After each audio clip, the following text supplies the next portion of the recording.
Glória a Deus.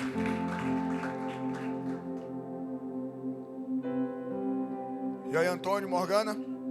Tudo certinho? Vamos ver vocês aí. Glória a Deus. Eu vi Fernandão aqui, esqueci. Eu nem mandei mensagem agradecendo. Fernandão e Amanda. Cadê a Amanda? Tá lá em cima? Ficou em casa, tá Dodói, Timóteo. Aí a gente tá em casa ontem, quando eu vejo, bicho, Fernandão, eu tava na piscina com as crianças, não vi tua mensagem depois que eu vi. Chega lá, meu irmão, uma sacola assim de frutas lá pra casa pra gente. Tudo cortado, tudo descascado, tudo. Muito obrigado, viu, meu irmão? Glória a Deus pela sua vida. Deus te abençoe, assim, acostuma mal, que é bom demais, né? Muita gente não come fruta que não tem preguiça de descascar. Vem tudo descascado, tudo cortado, tudo preparado, dividido, fruta com força. Glória a Deus pela sua vida, obrigado, tá? Gênesis 37, abre tua Bíblia rapidinho em Gênesis 37. Gênesis 37, nós vamos falar sobre um cara que a maioria de vocês já ouviu pelo menos uma vez na vida, ouviu falar nele. José. Gênesis 37, acharam? Com reverência à palavra do nosso Deus, o versículo 1 diz assim: Jacó habitou na terra das peregrinações de seu pai, na terra de Canaã. Esta é a história de Jacó. Quando José tinha 17 anos, apacentava os rebanhos com seus irmãos. Sendo ainda jovem, acompanhava os filhos de Bila e os filhos de Zilpa, mulheres de seu pai, e trazia más notícias deles a seu pai. Ora, Israel amava mais José do que todos os outros filhos, porque era o filho da sua velhice. E mandou fazer para ele uma túnica, talá, de mangas compridas. Quando seus irmãos viram que o pai o amava mais do que todos os outros filhos, odiaram-no e já não podiam falar com ele de forma pacífica. José teve um sonho e o contou aos seus irmãos. Por isso, o odiaram ainda mais. Ele lhes disse: peço que ouçam um sonho que tive. Sonhei que estávamos amarrando feixes no campo, e eis que o meu feixe se levantou e ficou em pé, enquanto os feixes de vocês o rodeavam e se inclinavam diante do meu. Então os irmãos lhe disseram: você pensa que vai mesmo reinar sobre nós? Pensa que realmente dominará sobre nós? E com isso o odiavam, ainda mais por causa dos seus sonhos e de suas palavras. José teve ainda um outro sonho que ele contou aos seus irmãos, dizendo: sonhei também que o sol e a lua e 11 estrelas se inclinavam diante de mim. Quando José contou esse sonho ao pai e aos seus irmãos, o pai o repreendeu, dizendo: que sonho é esse que você teve? Você estava querendo dizer que eu e a sua mãe e os seus irmãos iremos e nos inclinaremos até o chão diante de você? Os irmãos tinham inveja dele. O pai, no entanto, guardou aquilo no coração até aqui. Igreja, essa é uma... Mário, Dudu, bom ver vocês aí, tudo em paz? Igreja, essa é uma história muito conhecida de José. A gente não vai ler toda, porque são 4, 5 capítulos de Gênesis só falando sobre José. Mas aqui começa a história dele. Aos 17 anos a gente começa a ver que ele começou a ter sonhos. Deus passou a dar sonhos para ele, mostrando qual era o propósito que Deus tinha para ele. E que sonhos eram esses? Os feixes se dobravam diante dele, seus irmãos, seus pais. O sol, a lua, as estrelas se dobravam diante dele. Então ele seria um grande líder. Esse era um propósito de Deus para a vida de José. Ele seria um líder sobre o seu povo. E aí começa a história, porque os seus irmãos tinham raiva, porque só ele tinha uma túnica colorida. Ele era o mais querido do pai, ele era o mais amado do seu pai, e os outros irmãos tinham inveja dele. E aí eles tramam para matar José. E aí quando eles decidem matar José, um dos seus irmãos fala: não vamos matar, vamos vender ele como escravo. Então no capítulo 37 ele é vendido pelos seus irmãos a uma caravana de ismaelitas, de midianitas, que passava por ali. Eles tinham jogado ele dentro de um poço. E aí eles pegaram a roupa de José, rasgaram a túnica dele, que eles tinham tanta inveja, mataram um animal, melaram de sangue e levaram até Jacó e falaram: ó, seu filho foi morto, seu filho amado, seu filho querido, o sonhador, como eles gostavam de chamar, foi morto por um animal. E ali Jacó ficou muito triste, porque era o seu filho amado, era o seu filho da velhice, que ele tanto esperava ter com a sua esposa amada Raquel. E no capítulo 39 começa a narrar como foi o tempo de José como servo na casa de Potifar. Então, no capítulo 37, ele é vendido por seus irmãos, ele é humilhado pelos seus irmãos. Seus irmãos, na verdade, a grande maioria, queriam matá-lo, mas aí eles decidem vender. Ele é vendido como escravo. Essa caravana de ismaelitas pega José e vende lá no Egito como escravo no Egito. Potifar, o líder militar do faraó do Egito, compra ele para que ele fosse escravo na casa de Potifar. Então, no capítulo 39 é narrado como foi o tempo de José como servo na casa de Potifar, porque apesar de tudo, de ter sido humilhado por seus irmãos e vendido como escravo injustamente, imagina, aos 17 anos o cara ser humilhado por mais 10 irmãos ali, que provavelmente batiam nele, que queriam matar. Imagina que raiva esses caras e inveja não tinham de José, de vender um irmão como escravo. E aí o capítulo 39 começa a narrar esse tempo como escravo na casa de Potifar. E apesar de humilhado, apesar de injustiçado, apesar de toda humilhação que José passou, José carregava e guardava em seu coração seu propósito. José guardava e levava consigo por onde andava o reino de Deus, porque ele entendeu que estava sendo preparado e refinado. Amém? Então, por onde José andava, ele carregava o seu propósito e carregava o reino de Deus, independente das circunstâncias. Gênesis 39:1 diz: José foi levado para o Egito, e Potifar, oficial de Faraó, comandante da guarda egípcio, comprou dos ismaelitas que o tinham levado para lá. O Senhor Deus estava com José, que veio a ser homem próspero e estava na casa de seu dono egípcio. Potifar viu que o Senhor estava com José, e tudo que ele fazia, o Senhor prosperava em suas mãos. Assim, José achou favor diante dos olhos do seu dono e o servia. E ele pôs José por mordomo da sua casa e lhe passou às mãos tudo que tinha. 2 vezes a gente vê no mesmo texto: o Senhor estava com José.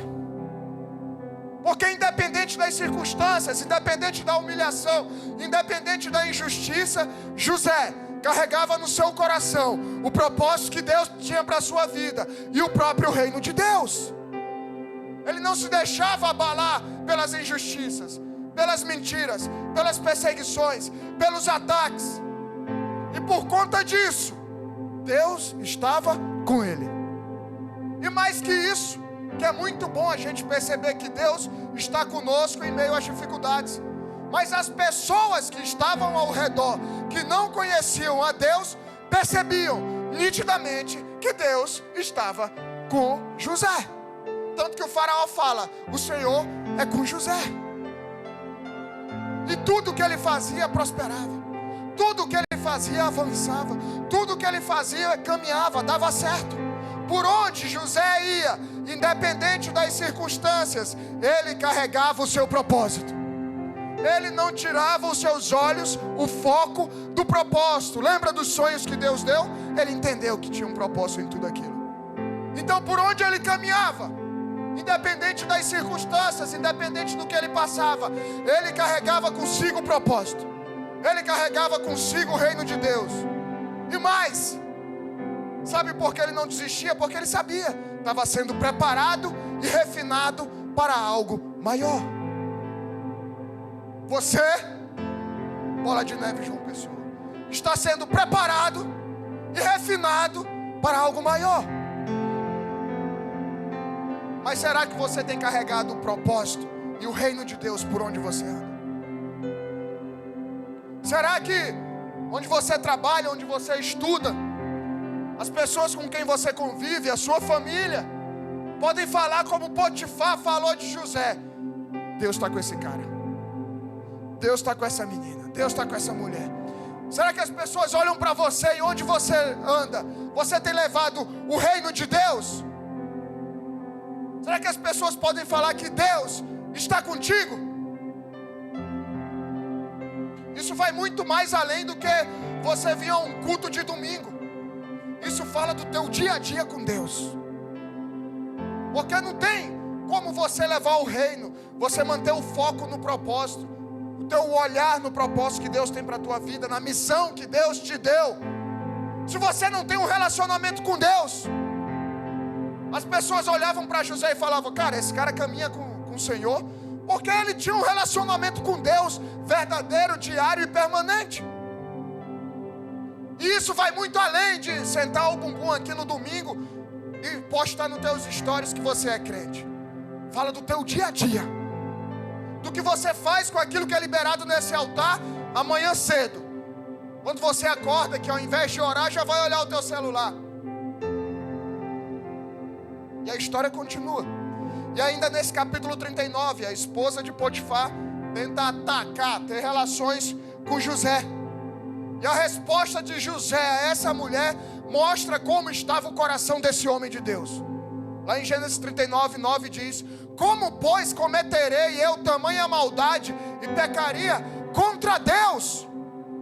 José está falando: eu não posso, porque eu vou pecar contra Deus. Como é que eu posso pecar contra Deus? Como é que eu posso fazer algo contra aquele que, mesmo que eu esteja passando tudo isso aqui, eu sei que Ele está me preparando, eu sei que Ele está me refinando. José olhou e falou: nem vem. Ele fugiu da aparência do mal, ele correu, ela ficou com a roupa dele nas mãos, porque ele lembrou que ele tem um propósito maior, que apesar das injustiças, ele estava sendo preparado e refinado para algo muito maior. Só que hoje muitos estão abrindo mão do reino, estão abrindo mão do seu propósito, abrindo mão das suas famílias por prazeres passageiros. José não, né? José se posicionou, ele falou: eu tenho um propósito e eu carrego o reino de Deus comigo. Não quero saber de prazer passageiro. Eu não vou desonrar o nome de Deus por um prazer passageiro que vai matar a minha vida, a minha família e a minha história. Ele se posicionou, cara. Ele se posicionou. E quantos hoje não estão entregando o seu propósito, o reino de Deus, por um prazer passageiro? Quer seja sexual, quer seja nas drogas, quer seja o pecado que for. E aí a mulher de Potifar corre, inventando que José estava tentando algo contra ela. E mais uma injustiça acontece: José é levado à prisão. Meu irmão, o cara já tinha sido humilhado pelos seus irmãos, tinha se tornado escravo, foi caluniado, começaram a inventar história e mentira sobre ele. E por conta dessas mentiras que foram inventadas, dessas calúnias, ele acabou sendo preso. E aí muitos olham e falam: cara, chega. José podia olhar e falar: cara, eu não vou continuar nessa igreja. Eu não vou continuar com esse Deus. Quanta injustiça. Pô, estou me posicionando, eu fugi, eu não pequei. Porque tudo isso tem acontecido comigo. Olha o posicionamento desse homem de Deus ao ser preso. Gênesis 39, 21. O Senhor, a primeira coisa, quando ele entra na prisão, a palavra de Deus diz: o Senhor, porém, estava com José. Gênesis 39, 21. O Senhor, porém, estava com José. Quer seja no poço, para ser vendido como escravo, o Senhor estava com José. Como escravo na casa de Potifar, o Senhor estava com José. Na prisão injusta, o Senhor estava com José. Foi bondoso com ele, fez com que encontrasse favor aos olhos do carcereiro. Este confiou às mãos de José todos os presos que estavam no cárcere. E José fazia tudo o que se devia fazer ali. O carcereiro não se preocupava com nada do que tinha que ser entregue às mãos de José, porque o Senhor estava com ele. E tudo que ele fazia, o Senhor prosperava. Ele estava na prisão e o Senhor estava com ele. E o Senhor o fazia prosperar. O carcereiro deu a chave da cadeia para ele. Falou: meu irmão, cuida aí de tudo. O carcereiro passava o dia jogando tigrinho e ele lá, trabalhando na prisão. E o Senhor era com José. No poço, na escravidão, na prisão injusta, o Senhor era com José. Mais uma vez, independente das circunstâncias, José carregava em seu coração o propósito e o reino de Deus. Independente das circunstâncias. Tanto que aqui também o carcereiro notou que o Senhor estava com José. Onde ele ia, as pessoas notavam: cara, Deus está com esse cara. E mais uma vez eu te pergunto: podem falar isso no teu trabalho? Podem falar isso na tua família? Podem falar isso na tua casa? Podem falar isso no teu trabalho, na tua faculdade, sei lá. As pessoas têm falado: meu irmão, esse cara é um cara de Deus. Essa menina é uma mulher de Deus. O que as pessoas têm falado de você? E o tempo passa. E no capítulo 40 chegam à prisão onde José estava, o padeiro e o copeiro de Faraó. E ali José revela sonhos que ambos tiveram. E logo depois, tanto o padeiro quanto o copeiro são soltos. O padeiro morre conforme a revelação do sonho dele por José. E o copeiro volta a trabalhar com Faraó conforme o sonho revelado a ele também. Mas aqui nessa história, na prisão, quando ele conhece o copeiro e o padeiro, é a primeira vez, nesse tempo todo, que a gente vê José contando sobre as injustiças e as traições e as mentiras que ele viveu. Porque não é fácil enfrentar o que José viveu. Não é fácil viver e aguentar o que José aguentou. Por algum instante ali a fé dele talvez tenha dado uma bambeada. Ele não desistiu. Mas é a primeira vez que ele abre o coração e fala: cara, pede ajuda a Faraó para mim. A todo momento ali ele, dependendo de Deus, as pessoas viam que ele estava com Deus, que Deus estava com ele. Mas ali naquele momento na prisão ele fala: cara, lembra de mim quando sair daqui para Faraó me libertar, porque eu fui injustiçado nesse lugar. Mas ele aguentava, porque ele sabia que algo maior estava sendo preparado. Gênesis 40, 14. Porém lembrem-se de mim quando tudo lhe correr bem. Peço que você seja bondoso para comigo e fale a meu respeito para Faraó e me tire desta prisão, porque de fato fui roubado da terra dos hebreus e aqui nada fiz para que pudessem me prender nesta masmorra. José continuava carregando o seu propósito e o reino de Deus. E a gente, com qualquer besteirinha, qualquer coisa que não aconteça do jeito que a gente queria, vira as costas para Deus, fica brabo com o líder. Um bocado de crente mimado. No capítulo 41, 2 anos depois, o Faraó tem sonhos que ninguém consegue interpretar. E o copeiro lembra finalmente de José. Lembra? José falou: cara, lembra de mim quando sair daqui. 2 anos depois, o abençoado do copeiro lembra do cara. 2 anos depois ele lembra de José. E aí o Faraó tem um sonho. E aí ele fala: eita, tem um cara que está lá na prisão. Lembrei do que esqueci, o cara preso lá. 2 anos, bicho. Que maldade. 2 anos. E aí chama lá José. José vai revelar os sonhos. E aí revela os sonhos que Faraó tem.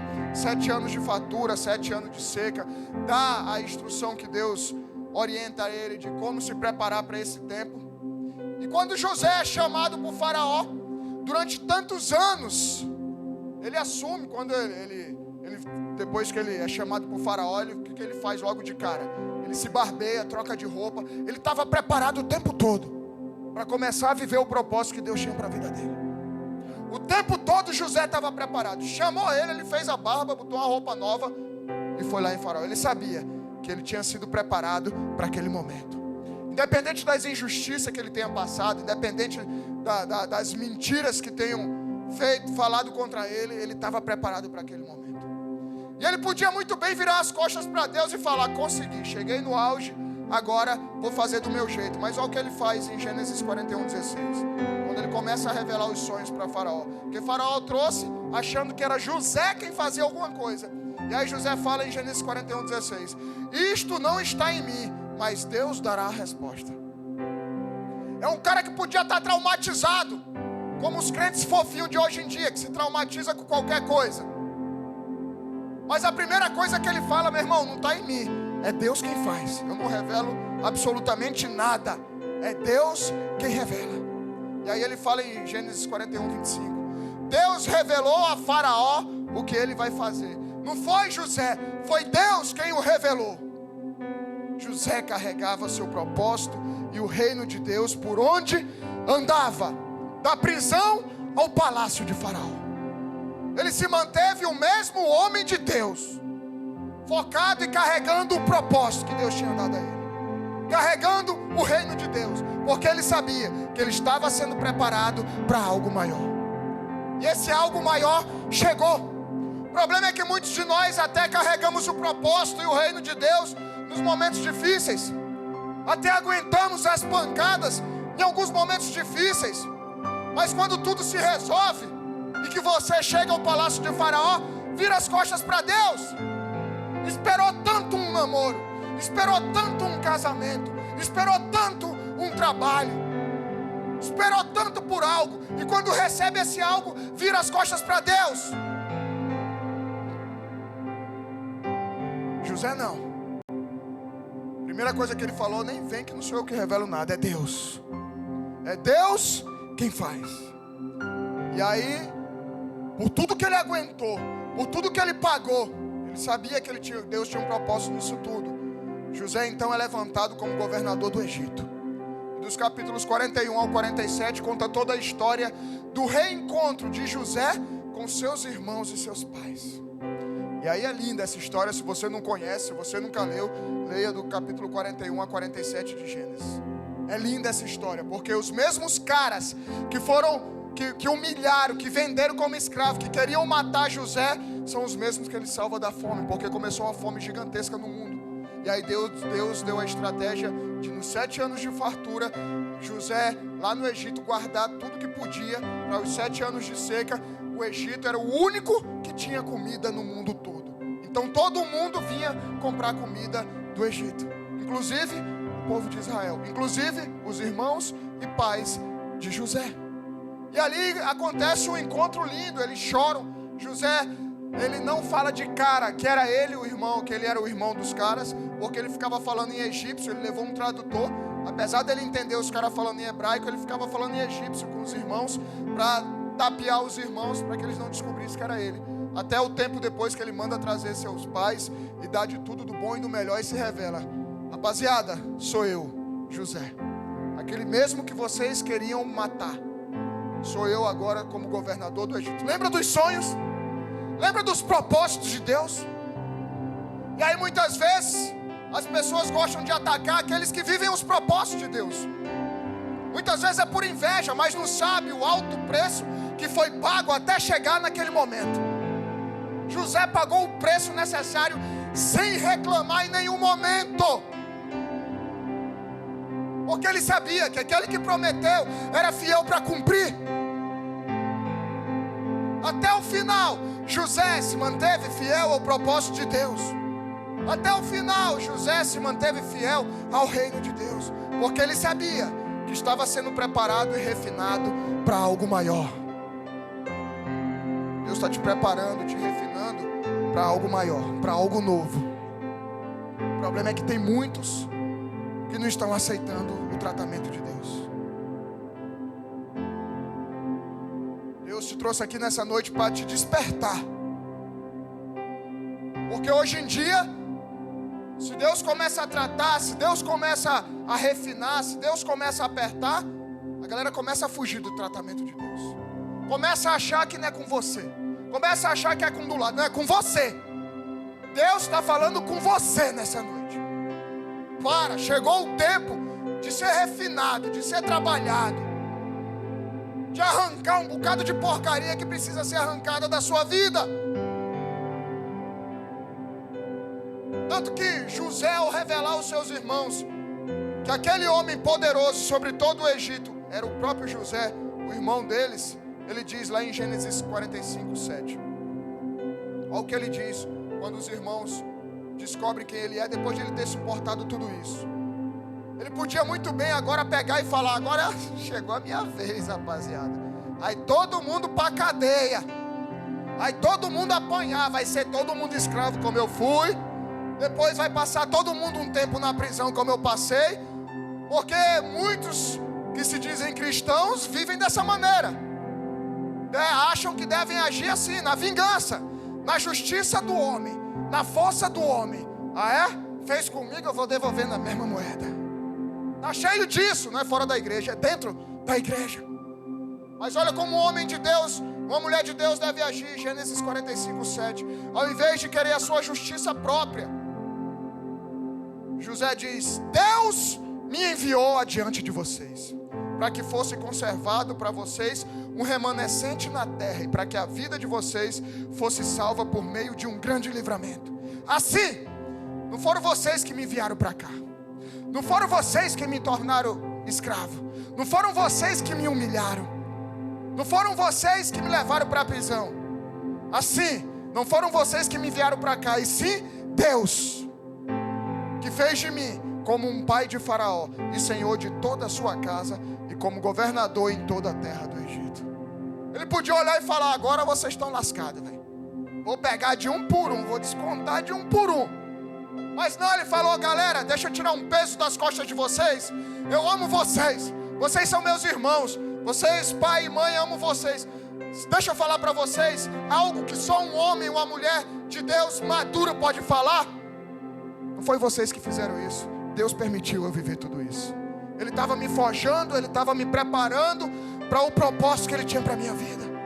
E só quem enfrenta esse tipo de luta, quem aguenta até o final trabalhar de Deus, quem aguenta ser refinado pelo Senhor no fogo, pode chegar e falar: cara, a culpa não é sua, a culpa é minha. Foi Deus quem fez isso por mim.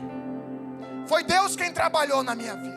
Foi Deus quem me permitiu viver tempos de dores. Foi Deus quem me permitiu viver tempos de humilhação. E também, em nenhum momento eu pequei contra Deus.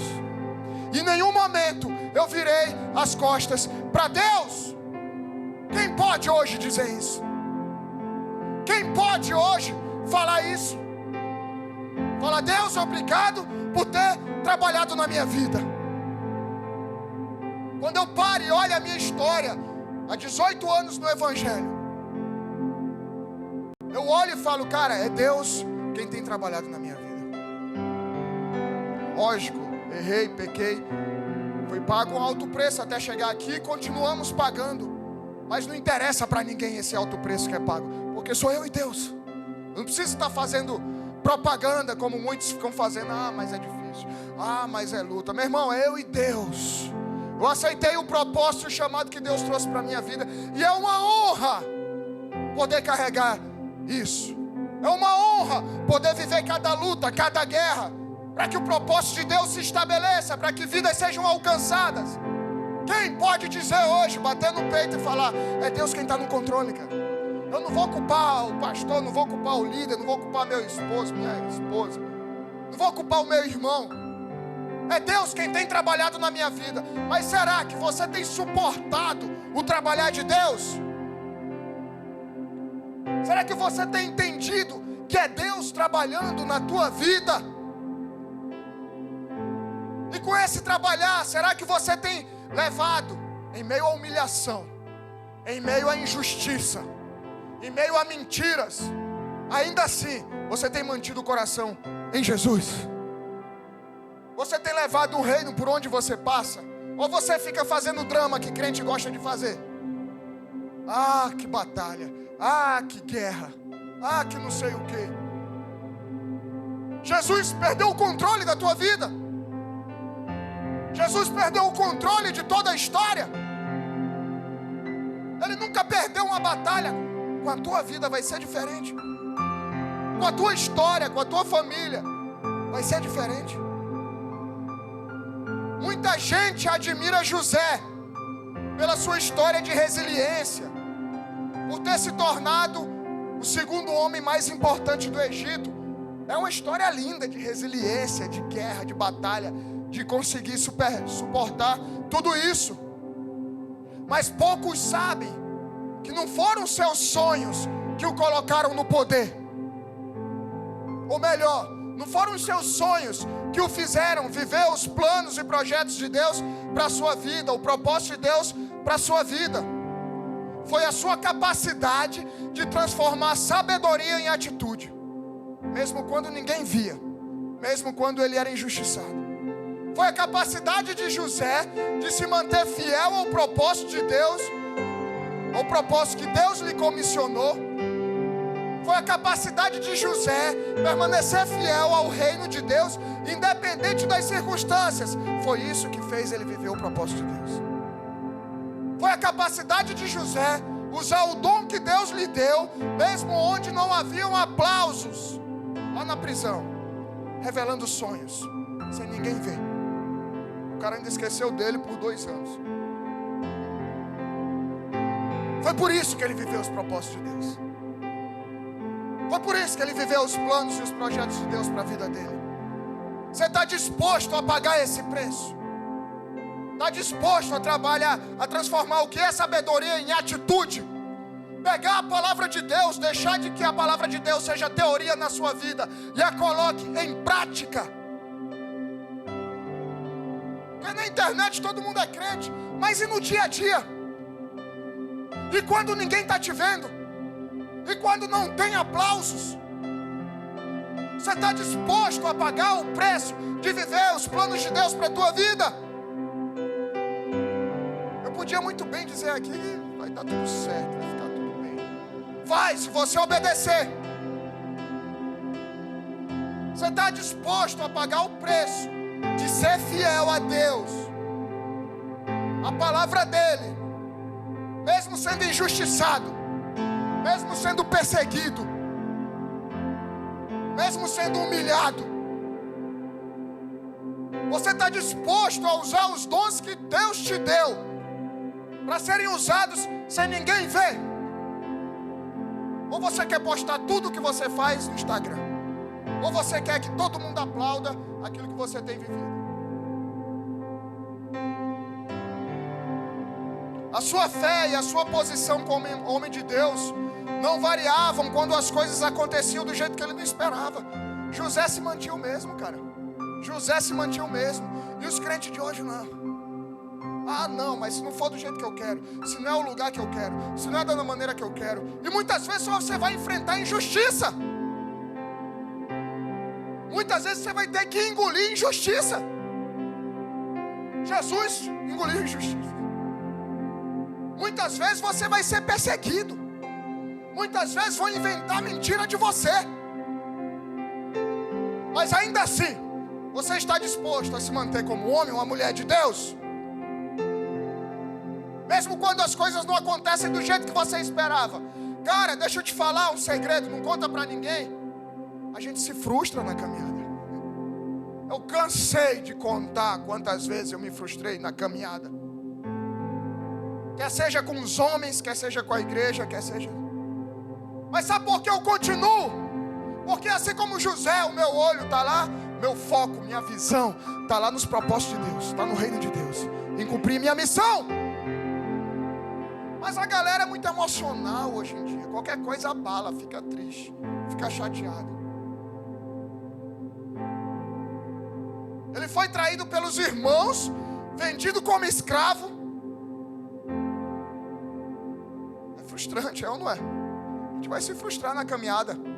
Você pode se frustrar até comigo, velho. Eu não sou perfeito. São as decepções que acontecem ao longo da nossa jornada. O primeiro pastor, não pastor, quando eu me converti, o primeiro pastor que caminhou comigo não está mais na igreja, cara. O cara que me batizou desviou, não está. E aí você acha que isso não é frustrante? Você acha que isso não é decepcionante? Quantas pessoas que me ajudaram no começo da minha caminhada e hoje não estão na igreja, se desviaram? Eu amo a todos. Amo a todos, queria que tivesse todos aqui. É decepcionante? É. Mas faz parte da nossa caminhada, decepção. E hoje a gente muitas vezes tenta blindar. Converso muito isso com a pastora, até por conta da escola. A pastora trabalha muito isso.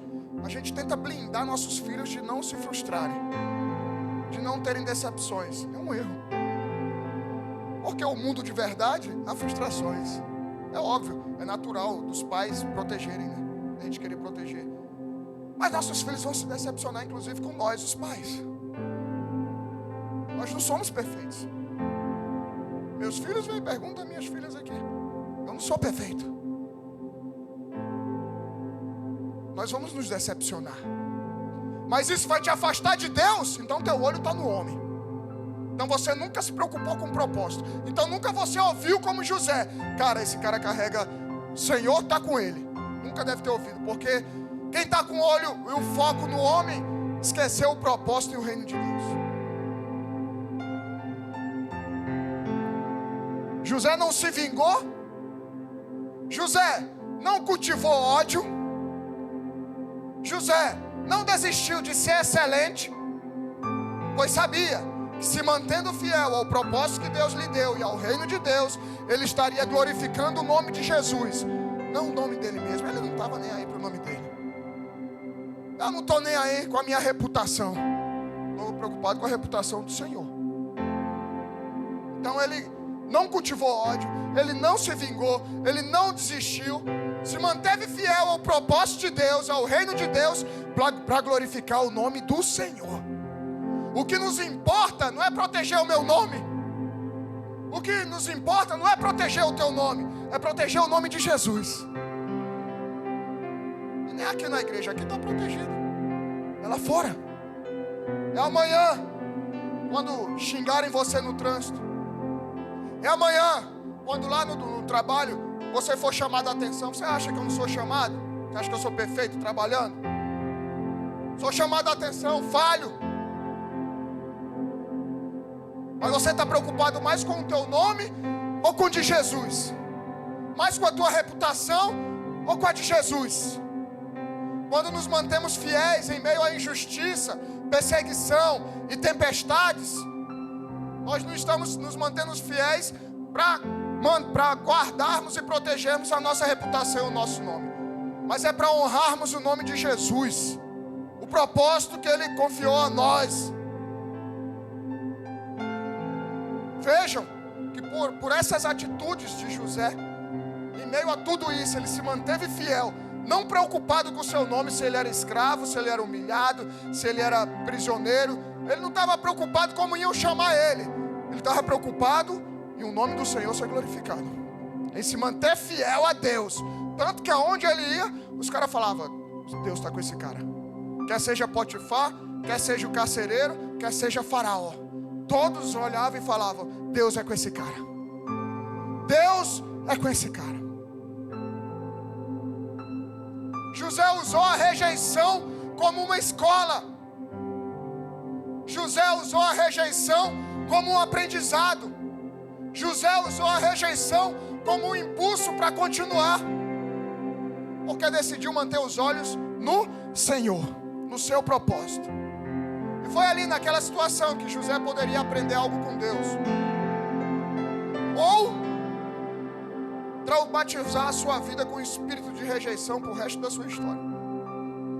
Em tudo que ele viveu, José tinha duas opções: aprender algo com Deus, ou simplesmente falar: Deus esqueceu de mim, e traumatizar o resto da sua vida, porque Deus disse que ele ia ser um grande líder, e ele foi vendido como escravo, foi injuriado, foi preso, foi humilhado. É onde muita gente se traumatiza. Não estou dizendo que não é sério ou que não é pesado o que você passou, mas a partir do momento que você conhece ao Senhor, que enfrenta momentos como esse, se você mantiver os olhos no Senhor, nada vai te traumatizar, nada vai te afastar do propósito de Deus. José decidiu aprender com o que ele não podia controlar, o próprio coração. Esse tipo de aprendizado acontece em situações extremas. Não fuja. Todos nós passaremos por situações extremas. Não fujam. José foi acusado injustamente pela esposa de Potifar, jogado numa prisão sem culpa alguma, mas o interessante é que José não esperou sair da prisão para agir com propósito e usar os dons que Deus lhe deu. Porque Deus já tinha revelado a sua missão. E aí muita gente hoje fica, cara, quando Deus fizer isso na minha vida, eu começo a servir. Quando Deus me curar, eu começo a fazer isso. Quando Deus curar esse trauma, quando Deus me der um casamento, quando Deus me der um filho, mas quando meus filhos crescerem, mas quando... Aí sim, eu vou começar a ser usado por Deus. Eu vou começar a usar os dons que Deus me... José, na humilhação, na prisão, na perseguição e na escravidão, ele já usava os dons que Deus deu a ele. É covardia esperar que tudo fique bem para começar a fazer as coisas.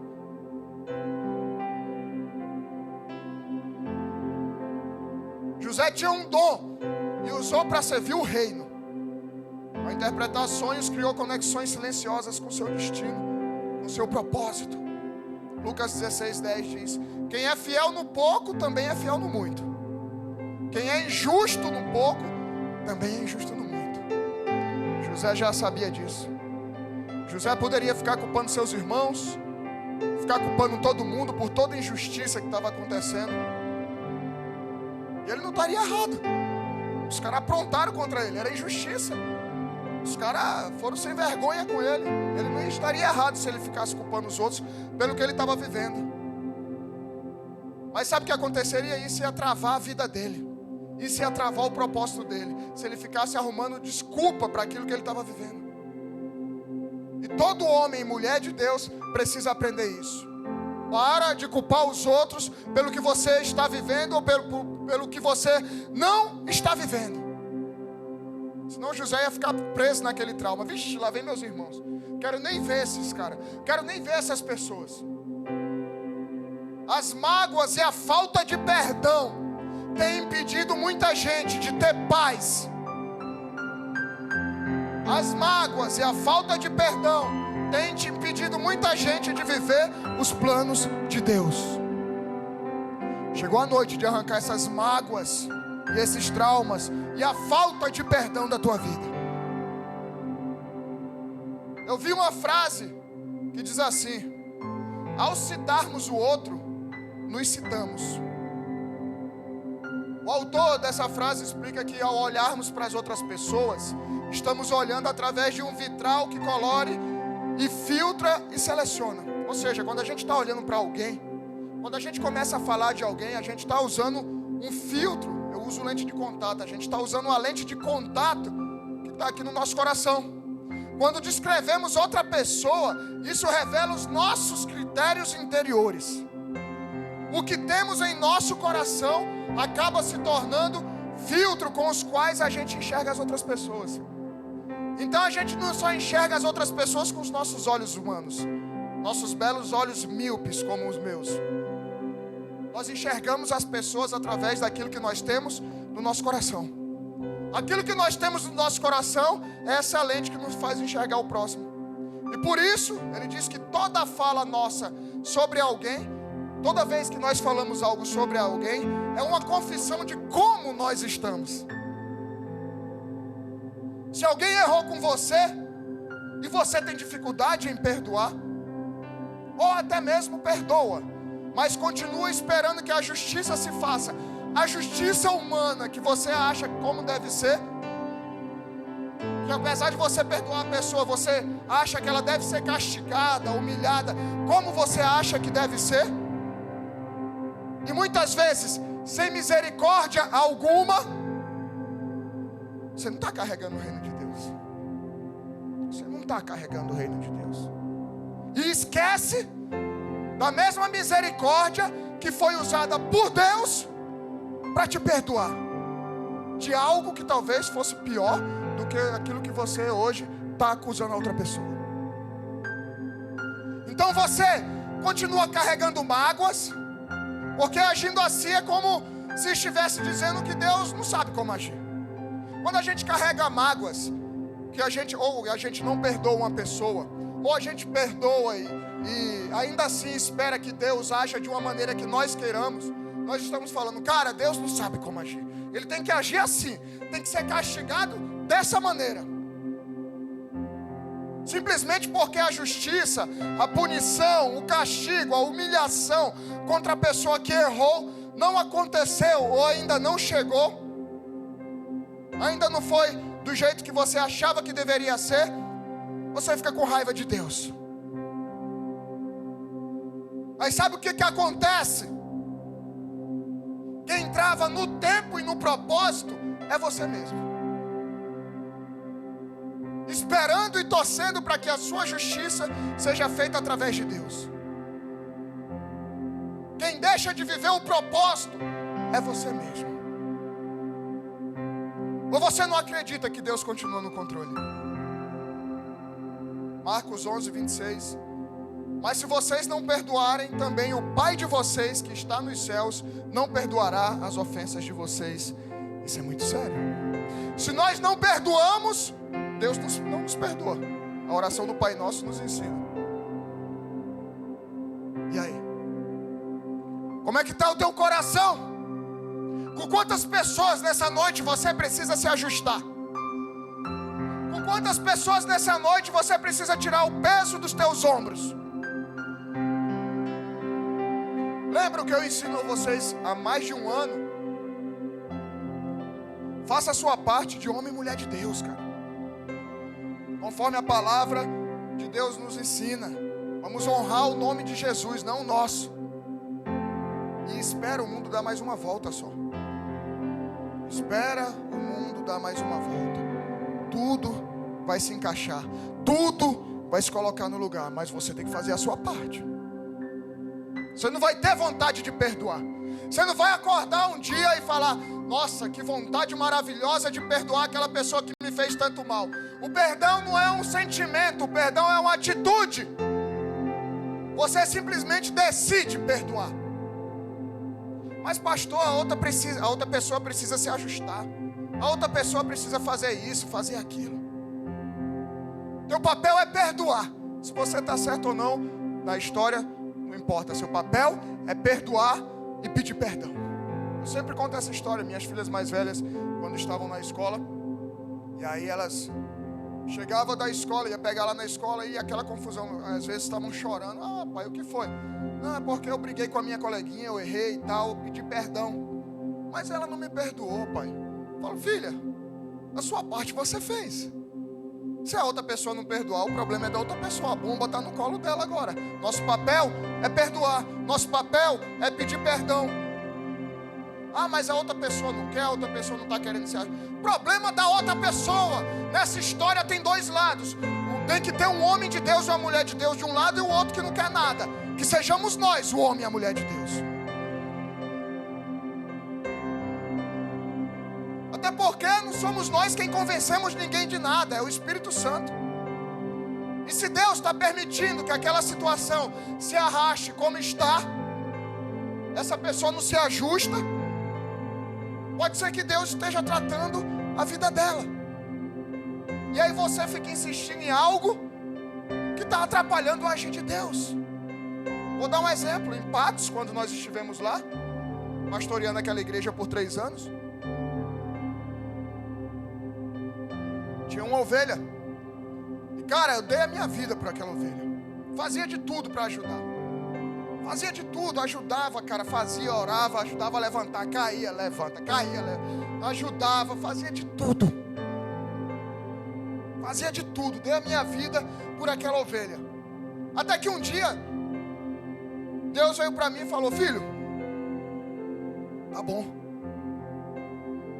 Continua protegendo, continua ensinando a palavra, mas daqui você não vai fazer mais nada, não vai se mover, não vai ajudar mais na prática em nada. Meu Deus, por quê? E Deus falou: porque você está atrapalhando o meu agir na vida dela.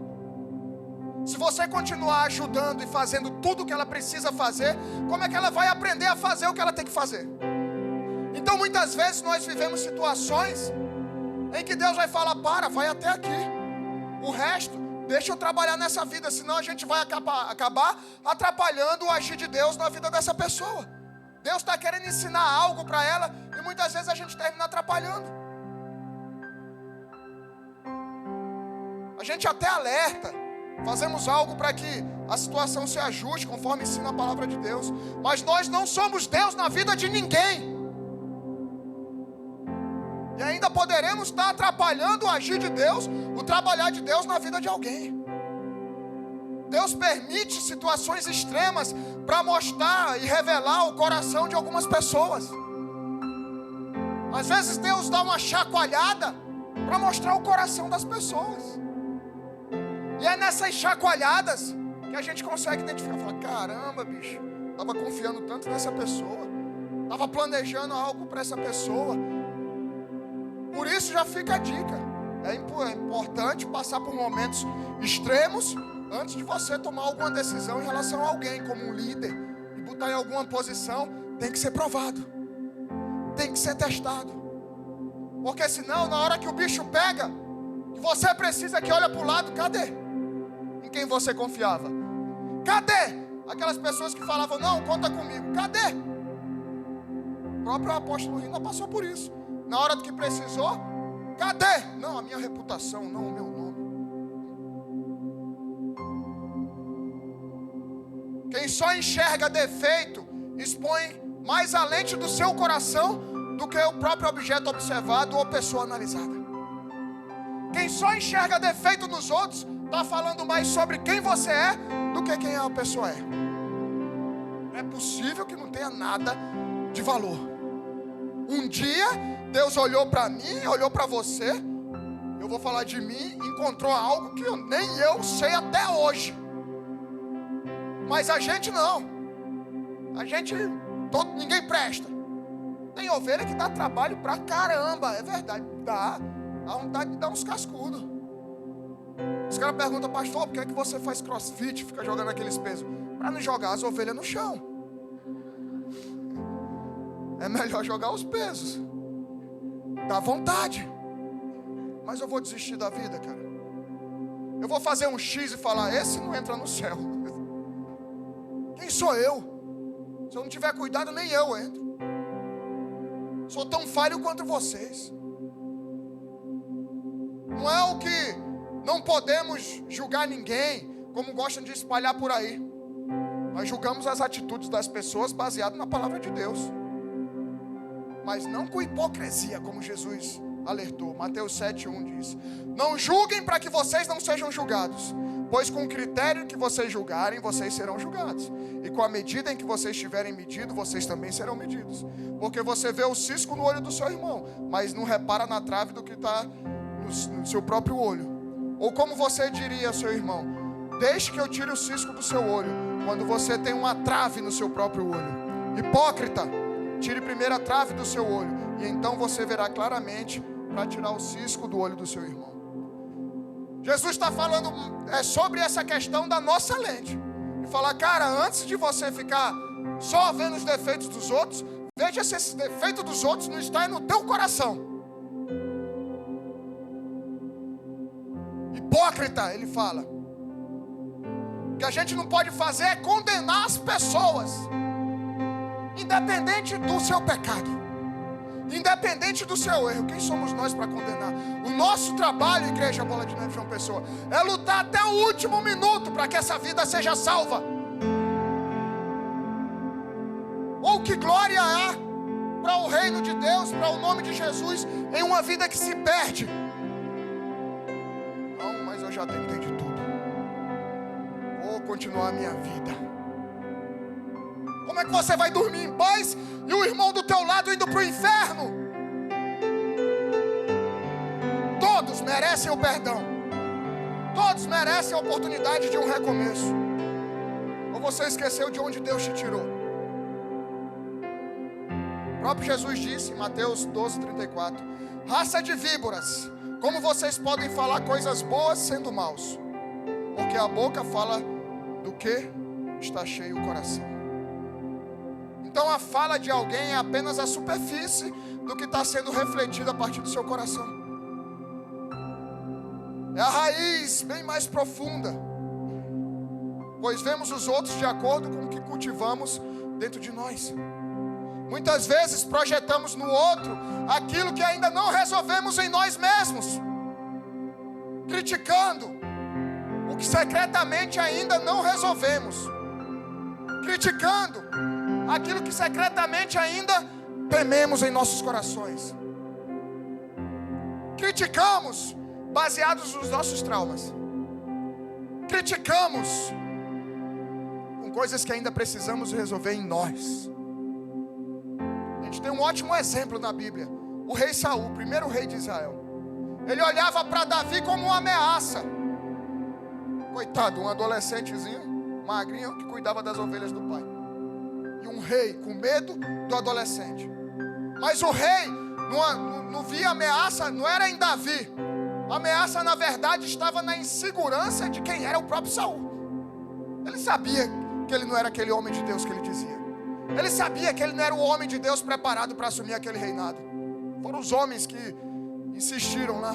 E Deus falou, então vai lá, é ele.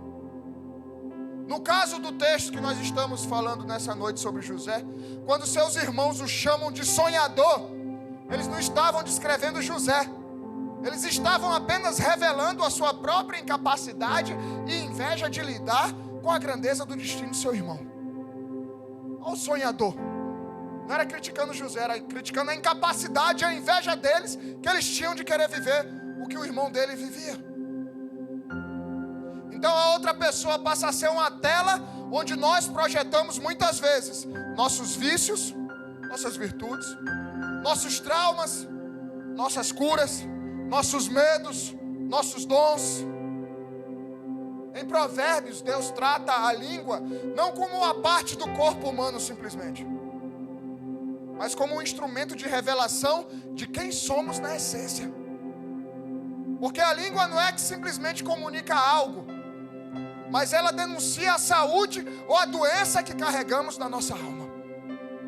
Provérbio 18, 21. A língua tem poder sobre a vida e a morte. Provérbios 21, 23. O que guarda a boca e a língua guarda a sua alma das angústias. Provérbios 13, 3. Quem controla a língua terá vida longa. Quem fala demais acaba se arruinando. Provérbios 10, 31. A boca do justo oferece conselhos sábios, mas a língua que engana será cortada. Provérbios 15, 4. A língua serena é árvore da vida, mas a língua perversa esmaga o espírito.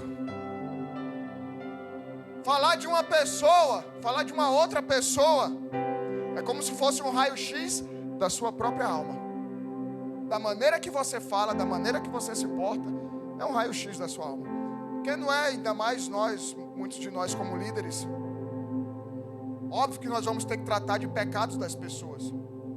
Mas a maneira que você lida com isso diz como é o teu coração.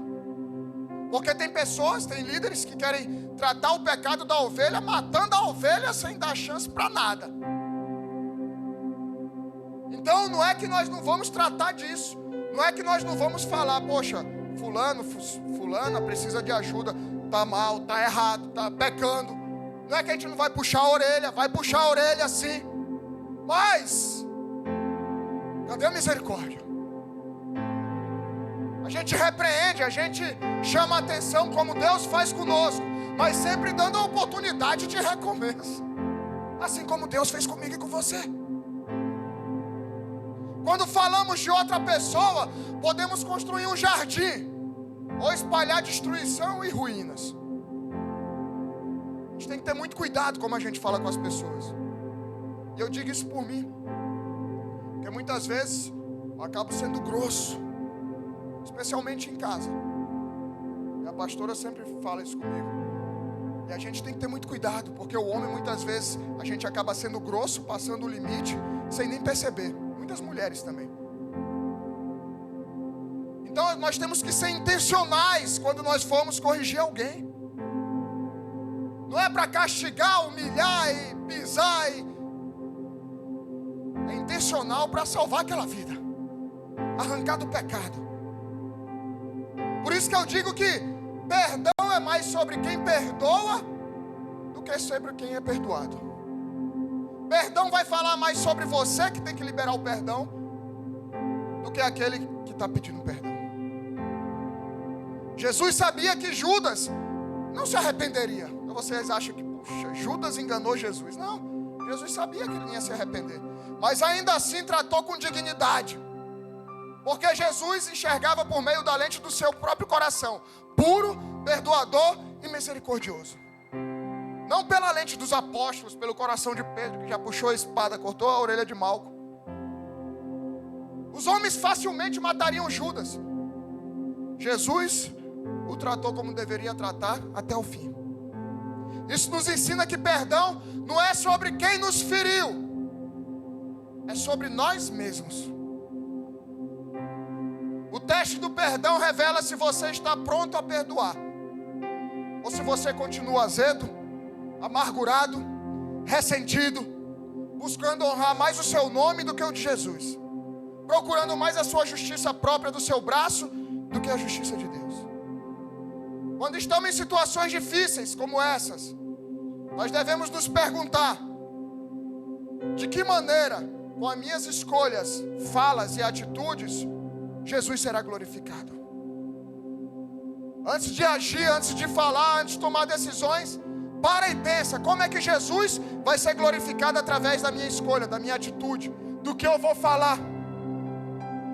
Olha que sério o que nós estamos falando, porque em Hebreus 12 mostra que dá sim para se afastar de Deus por conta da raiz de amargura. Hebreus 12:15. Cuidem para que ninguém fique afastado da graça de Deus. Cuidem para que ninguém fique afastado da graça de Deus. Que nenhuma raiz de amargura brotando cause perturbação, e por meio dela muitos sejam contaminados. A raiz de amargura nos afasta de Deus. Não guarde amargura no teu coração. Resolve o que tem que resolver. Um amargurado quer que você enxergue o mundo com os olhos dele. Um amargurado quer que você odeie e tome as mesmas atitudes egoístas a partir da experiência pessoal que ele teve. Voltando à frase, ao citarmos o outro, nos citamos, podemos notar que cada comentário é uma assinatura pessoal nossa. Você acha que está apenas analisando alguém, mas de fato, você está revelando quem você é e o que você carrega no seu coração. Isso transforma conversas comuns em confissões reveladoras. Por isso que é importante conversar com as ovelhas. Por isso que é importante conversar com o irmão. Porque na conversa, você vê como é que ele está. O louvor já pode se colocar aqui. Quer entender e conhecer quem é uma pessoa? Observe como ela fala dos outros. Aquele dali é um mapa interno de quem ela é. Por isso, antes de falar dos outros, avalie e veja o que você fala. Porque você vai estar falando de você mesmo. Era sobre isso que Jesus estava falando em Mateus 7. Sobre tirar a trava do seu olho antes de olhar o cisco do irmão. Antes de falar de alguém, olhe para a sua própria vida. Se fizermos disso uma prática, um hábito, de forma honesta, clara, nossas palavras se tornarão mais justas e mais responsáveis. Revelaremos o quanto de Jesus e da sua palavra carregamos ou não. Esse foi o comportamento de José a vida toda. Você não vê José falando mal? Você não vê José amaldiçoando seus irmãos? Você não vê José amaldiçoando a esposa de Potifar, nem Potifar? Você não vê José amaldiçoando ninguém na prisão? Pelo contrário, José continuou guardando seu coração nas palavras de Deus e nas suas promessas. Ele entendeu que estava sendo preparado e refinado para algo maior. Eu vi o pastor Josué Gonçalves falando certa vez: quem carrega o céu não deixa marcas do inferno por onde passa. É uma verdade. Veja o exemplo de José. Onde ele passava, os caras falavam: bicho, esse cara tem. Deus está com esse cara. Deus está com esse cara. E você? Por onde você passa? Tem deixado o rastro do inferno? Ou tem deixado a presença de Deus? Não consegue perdoar? Não consegue liberar perdão? Não consegue manter a paz no ambiente onde você está? E a paz muitas vezes não será limpar o seu nome diante dos homens, mas proteger o nome de Jesus, como José fez. José podia muito bem proteger o nome dele o tempo todo, injustiçado, mas ele preferiu honrar o nome do Senhor. Paz é honrar o nome de Jesus, não o nosso. As coisas só estarão bem quando o nome de Jesus estiver honrado, protegido e guardado, não o meu e o teu. Que se exploda a nossa reputação, mas que o nome de Jesus seja honrado. Que inventem histórias a respeito da gente, mas que o nome de Jesus seja honrado. Em toda situação, acontecimento e história terão dois lados. Alguém que vive e segue a palavra e outro que não diz nada. Que estejamos do lado da palavra de Deus. Antes de estourar, de ser grosso, de ser estúpido, respire fundo. Entre o estímulo para você ser um grosso, estúpido, e você, entre o estímulo e a sua resposta, há um tempo para você pensar. Rápido, mas há um tempo para você pensar como você vai reagir. E existe uma técnica antiga, mas muito avançada, que a NASA, grandes cientistas estudam até hoje, que por incrível que pareça, a inteligência artificial não consegue explicar tamanha complexidade, mas que nossos avós já usavam isso há muito tempo. Antes de reagir, conte até 10. Experimenta respirar, cara. Antes de reagir, de ser grosso, de magoar alguém, de tomar decisões precipitadas, respire. Conta até 10. Ore. É ali que você vai avaliar de maneira sensata e inteligente como deve agir. São nesses 10 segundos que o Espírito Santo vai buscar lá no teu HD um versículo de tudo aquilo que você lê da palavra. E aí tem que ler a palavra. E aí como é que você vai buscar na memória uma palavra de Deus para te trazer paz? São nesses 10 segundos que o Espírito Santo vai te lembrar um versículo, uma palavra de Deus, uma situação, para que você não erre. Ou até para você não reagir. Não responder e não reagir também é sabedoria de Deus. Você não precisa responder a tudo. Você não precisa reagir a tudo. Provérbios 23, 9 diz: não fale com um tolo, porque ele desprezará a sabedoria das suas palavras. Hoje a gente olha para a vida de José, que depois de Jesus é um dos homens mais falados na Bíblia, mas ele não teve uma vida fácil. E ainda assim se manteve fiel ao propósito de Deus e ao reino de Deus. Por onde José andava, ele levava a presença de Deus.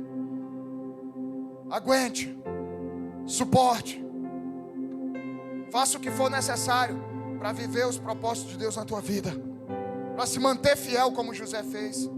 E aí você olhará para trás e verá que tudo que passou até aqui não era o fim, mas foi a perda que você viveu que te fez avançar. O sofrimento que você passou que te fez mais forte. A dor que você enfrentou que te puxou em direção ao propósito de Deus. Que aquela humilhação, que aquela injustiça foi a virada de Deus para você viver os planos da sua vida dele. Para eu me converter aos 28 anos, eu tive que ficar doente de cama. Deus tentou de todas as maneiras comigo e eu fugia. Eu não queria, eu não aceitava largar o pecado. Deus falou: então vai ficar de cama. Tive que ficar doente de cama para entender, cara, eu tenho que mudar minha vida. Eu tenho que mudar minha história. Foi difícil pra caramba. Foram 3 anos difíceis dessa doença desgraçada aí que chamam de pânico, de ansiedade. Difícil. Eu chorava muito, cara. E só quem enfrenta isso, e tem alguém que passa por isso, sabe o quanto isso dói. Porque não tem explicação. E eu passava madrugadas e madrugadas acordado e achava que ia morrer o tempo todo e corria para o hospital. Foram 3 anos assim de trevas na minha vida. Mas eu olho para trás e vejo, cara, foi a virada na minha história. Se eu não passo por aquilo, talvez eu nunca tivesse entregue a minha vida a Jesus. E aquilo que era dor, hoje se torna em bálsamo para a vida de muitas pessoas. Então não despreze as suas lutas. E não amaldiçoe aquilo que Deus está usando para te moldar. Aquilo que Deus está usando para te preparar para viver o propósito dele. José se portou até viver tudo que Deus tinha prometido. Você não está sendo punido. Você não está sendo destruído. Sua história não chegou ao fim. Você está sendo moldado, você está sendo forjado, você está sendo remontado por Deus de maneira intencional para ter condições de viver os projetos dele. E chegará o dia em que alguém se sentará com você pedindo ajuda por estar passando o mesmo que você passou um dia. E aí você vai ter autoridade para falar sobre aquilo. E essas pessoas confiarão em você, como vocês confiam em mim falando aqui. Não por causa da eloquência, por conta das cicatrizes que a gente carrega. Suporte, aguente. Tudo isso tem feito parte da formação do teu caráter, de homem e de mulher de Deus. Suporte, aguente, não é o fim, é Deus preparando você para o propósito que Ele mesmo determinou para a sua vida e para a sua família. Muitos acham que Deus esqueceu de você. Na verdade, você está preparando. Talvez dentro de um poço agora, talvez sendo perseguido, injustiçado, talvez numa prisão. E por isso você pode estar achando que Deus esqueceu de você. Por isso que você está achando que Deus está atrasado na tua vida. Deixa eu te falar algo. Deus não atrasa, amém? Só porque ainda não aconteceu, não significa que não acontecerá. Só porque você não está vendo algo mudando, não significa que Deus não está agindo. Às vezes o que parece atrasado é proteção de Deus, porque ainda não é a hora. Porque senão o que você tanto quer e espera pode te esmagar. E pode se tornar um Deus na sua vida e você virar as costas para o verdadeiro Deus. Uma coisa é ter o que Deus te prometeu. Outra coisa é zelar, administrar, viver, carregar o peso e a honra daquilo que Deus prometeu para você. Você tem que estar preparado para viver o que Deus prometeu. Não é de qualquer maneira. Por isso que parece atraso de Deus é apenas alinhamento. Pessoas que você precisa conhecer, pessoas que você vai conhecer e que Ele está preparando do outro lado também. Situações que você nem imagina que o Senhor está preparando. Parece atraso, mas é Deus posicionando todo o cenário para aquilo que você vai viver no propósito dele. Existem ensinamentos que só se aprende na sala de espera de Deus. Você não está passando por tudo isso à toa. Você está indo em direção a algo muito maior que ainda não pode enxergar, mas que se você permanecer, você vai desfrutar. Você está agora no canteiro das obras do Senhor. Está na roda do oleiro ali sendo moldado. Jesus antes da cruz foi prensado na prensa de azeite. Estava no Getsemane suando sangue. Parecia o fim. Deus não dará missões para pessoas fracas espiritualmente e emocionalmente. Não enviará para a batalha guerreiros que não foram provados, testados e aprovados. Sei que dói. Sei que você está se sentindo sozinho. Sei que você se sente rejeitado, abandonado. Que é para você aprender a depender apenas de Deus, não dos aplausos.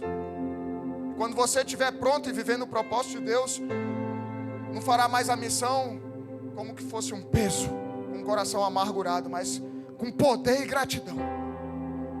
E aí você vai poder falar como José falou aos seus irmãos. Quem permitiu eu viver tudo isso e passar por tudo isso foi o próprio Deus. Ele sempre esteve no controle. Daí você já não vai culpar mais as outras pessoas pelo que você passou. Não terá mais dificuldade em perdoar. Não carregará mais mágoas, traumas. Nem vai buscar a justiça própria na sua força. Agora você terá maturidade espiritual suficiente para entender que Deus nunca perdeu o controle da sua vida, inclusive nos momentos difíceis. É só o Senhor te forjando e te preparando para uma nova estação. Feche os teus olhos, curva a tua cabeça.